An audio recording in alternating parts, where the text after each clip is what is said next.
burra dhe kryesisht janë diskutu tema politike, sociale, po prapë veç në pranit burrave. Pjesëmarrja grave në UDA është, besoj, duhet mja njësë edhe me u normalizu, po tash besoj që si të ri nuk është nevoja me harru krejt pjesën e UDA-s. Më nëshme pas një respekt për UDA-n.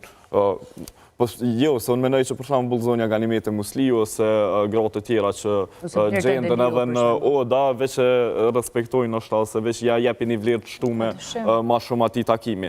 Tash që ka diskutohet aty është çështje pak edhe e pikpamjes partisë, se për shembull një parti e cila konsiderohet e djathtë konservatore, nuk është që diskuton ashta shumë për politikat majta ose për çfarë diun e tash këto çështje. Ato është pjesa e programit pastaj, pjesa e programit. Po në anën tjetër unë mendoj që në Kosovë diskutohet gjithçka. Për shembull, një politikan për me marrë votën, ai ka edhe pikpamje të majta, edhe pikpamje djathta, për shkak se po mdoket jena kriju qasi shoqënie që na tentojna me kap gjithçka dhe çka të mujna. Nëse i shohum për shembull listat e partive politike, ti me një parti si Vetëvendosja mundesh me gjetë prej të majtës nështë e deri te ai hoxha atje që është i djathtë, ose qysh do që identifikohet. Pa di ka kontradikt edhe mes partisë, sepse kjo tregon që na nuk kemi halo një parti të konsolidume me një program politik të majt apo të djathtë, dhe halo nuk kemi mri në edukimin, halo nuk kemi mri në qatë edukimin që edhe parti politike. Edhe politika në Kosovë është e pa konsoliduar se ku duam të shkojmë neve. Po do me thënë, parimisht, nëse e shohim në politikë bërje, politikat sociale kanë ardhur prej partisë që është në detyrë si ushtruese e qeverisë. Duke forcuar ndihmat sociale, duke dhënë ndihma sociale, duke shtuar suportin për studentat, për suportin për gratë me fëmijë e tjera me radhë. Dhe kjo automatikisht ty të identifikon si parti e majt, pavarësisht se ti brenda mund të kesh elemente, dhe pjesa më e madhe atyre elementeve kanë ardhur nga PDK-ja, biles, që janë me program të djathtë në kokën e tyre, janë programuar djathtas. Tani, kjo nuk është domosdoshmërisht keq. Kjo është, mund ta shohësh edhe mirë, sepse ka diversitet brenda partisë. Pajtoj plotësisht, po e njëjta parti për shembull tani ka edhe politika djathta që vendos me 103 lirë ose në farë forme favorizon biznesin me atë çështje, sepse kompanitë masanej paguajnë shumë më shumë se sa që kishin paguar nëse kishin qenë në kodër që ka qenë të kaluar. Absolutisht jam dakord me ty. Atëherë kemi një socialdemokrat par excellence mrena. Po nëse kthehemi prapë për shembull edhe te lista AK-s numri 3. Grua për Trishën e kemi me vul, Trishë është jone. Ti me Kadriaj. Po, janë emra të konsoliduar në politik, nuk janë emra që erdhën nga hiçi. A domosdoshmërisht votohen top 10 që e parë? Tani është ajo pjesa e matematikës si funksionon brenda, po jo domosdoshmërisht të gjithë 10 që e parë do votohet, po 10 që e parë ka më shumë shanse të shkoj pastaj në pjesën e numërimit të përgjithshëm të votave, që të shkoj përpara në parlament. Prandaj dhe luftohet shumë që të jetë emrat të jenë në 10-ën e parë. Po sa i bojnë gratë me hezitu me u fut në politikë kur shohin një debat tillë që bëhet vazhdimisht për pjesëmarrje, mos pjesëmarrje apo renditje në për lista? To gra që po i shohim këtu në përgjithësi janë të gjitha të rrahura me vaj me ufull. Këto gra tjera që po presin të rrahur me ujë dhe ufull. Vaj e ufull. Vaj dhe ufull. E marinon. Është i marinuar mirë. Okej, marinuar. Po gra tjera që presin të marinohen, që kanë shumë janë treja, nuk kem futur në politikë, por dëshirojnë, aspirojnë. Së pari duhet kanë një suport jashtëzakonisht shumë të madh nga familja e vet, cila do qoftë ajo, ose familja prindërore ose familja burrërore, ose nga shoqëria në të cilën bëjnë pjesë. Pa një suport shumë të madh nga familja në këtë shoqëri që vazhdon ka kuota për femrat, sigurisht që është e vështirë.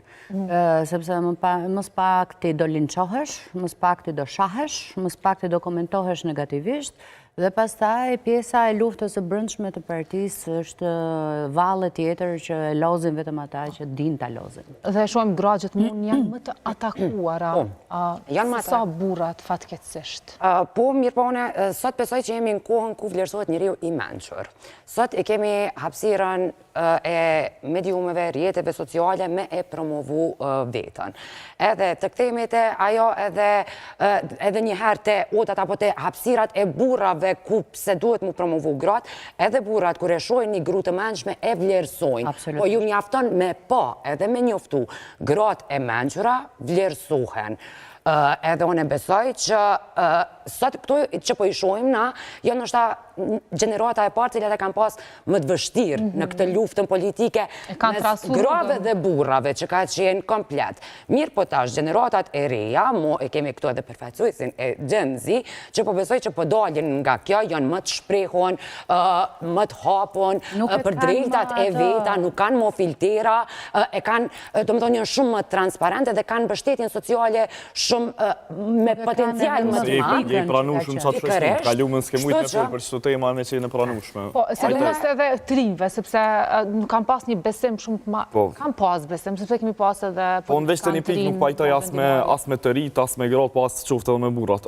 Se ka e shoh që ja kanë nisë me u bën një diskutim kështu shoqërinë përgjithësi që vota po të validon ty si njeri i mëshëm. Që tu nuk pajtona. Ti mundesh me qenë ndoshta njëri prej më të votuarve, mundesh me qenë edhe shumë i votuar, edhe i ri, edhe grua, po çka do të qoftë edhe burr, ama vota nuk të validon ty që je i mëshëm. Mundet me të validu nësën e tjera që je orator i mirë, që je bindës, ose që ka arrit me fitu besimin e njerëzve. Amo që je i mëshëm ju, se nuk menoj që nivelli i mençurisë matët me sa vota ki në mos, e sidomos me një shoqëri si Kosova, që jemi hala duke luftu që me ngrit në ato ranglisat e arsimimit në Kosovë. E disim duket mua kjo pjesa e votimeve, ndonjëherë bëj shaka në shtëpi me vajzën, e kam 18 vjeç, dhe më puna e listave të kandidatëve është si puna e marrjes pjesë të misit, e konkursi misit. Kush është misi më i bukur fiton, domethënë edhe këtu. Kush është Mister, na qenë ka Albin Kurti dhe mes na qenë ka Vjosa Osmani. Mes dhe Mister. Jo, pajtoj me ato që thotë që jo domosdoshmërisht votat maksimum do të thonë që ti je njeriu më i mençur. Ti je thjesht njeriu që ke qenë më bindës apo që ke mundur të mbledhësh rreth vetes njerëz që mendojnë si ty. Njerëzit që mendojnë si ty, jo domosdoshmërisht janë njerëzit më të mençur të shoqërisë.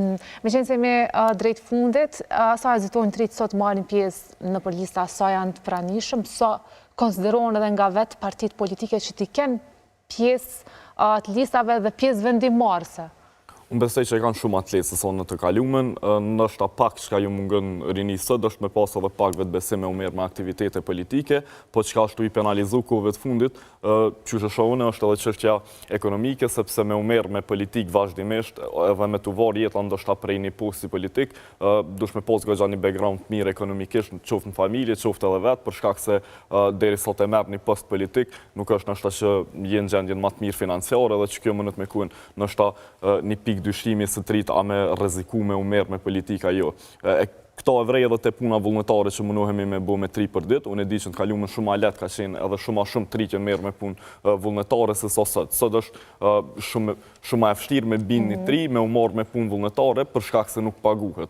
E paka shumë njëtë për shë edhe të partitë politike, të rritë nëse nuk e ka një pagesë simbolike, ose nëse nuk mujnë me gjithë vetën edhe ka aspekti ekonomik, kanë me hezitu pak me u merë me politikë, se kjo është një farforme që ti e investën edhe vetën edhe kapacitetin të, nështë edhe ekonomikisht investohesh edhe në fund nuk zgjedhësh as asamblesë, as deputet, është tani masane i kalkulim që se cili i ri e bën në vetë vete kështu personalisht, po menoj që jemi në rrugë duhur në vetë fakti që Parlamenti i Kosovës ka 3 tashme deputet edhe ka pas edhe në legislaturën e kalume, tregon që 3 nuk po hezitojnë edhe shpresoj që kemi me pas ma shumë. Po i përmendim vazhdimisht PDK, LDK, vetëvendosja AK, edhe PSD do të marrë pjesë dhe edhe këtu janë 2 gra të utrusta, si dhe Natyra Kuqi përmenda, me qenë se edhe gjatë ditë zjershme nuk është që i kemi përmendur, edhe për fund një mesazh prej meje është që gratë me votu sa më shumë gra, varësisht në parti politike e votoni në këto zgjedhje. Cilën do parti që e votoni, zgjedhni gratë me i përfaqësues. Unë për vete e kam vërtetuar, domethënë që në gjitha votimet e mia vetëm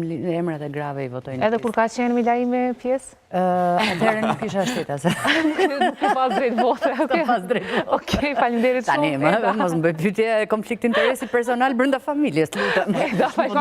Do më na shtitit. Pash kush e votoi Milaimin. Faleminderit shumë Eda, kënaqësi që të patëm sot në studio. Ismet, faleminderit shumë, kënaqësi. Faleminderit. Agnesa, faleminderit shumë, kënaqësi që të patëm. Meq, është koha tani për edicionin më të ri të lajmeve, presim përsëri në studio Vullnetin.